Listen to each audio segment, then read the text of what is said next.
সত্যি করে খুব ভালো থেকো। শুনতে পেলুম পোস্তা গিয়ে তোমার নাকি মেয়ের বিয়ে। গঙ্গারামকে পাত্র পেয়েছো? শুনতে চাও সে কেমন ছেলে?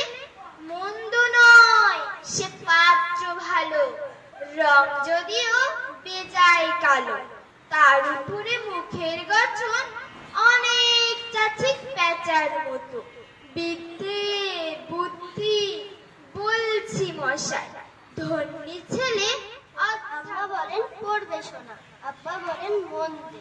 কাঠে আমার মন বসে না, কাঁঠাল চাপার গন্ধে আমার কেবল ইচ্ছে জাগে নদীর কাছে থাকতে, বকুলতলে লুকিয়ে থেকে পাখির মতো। বছর শেষে ঝরা পাতা বলল উড়ে এসে, একটি বছর পেরিয়ে গেল হাওয়ার সাথে ভেসে। বছর আসে, তাকে যত্ন করে রেখো,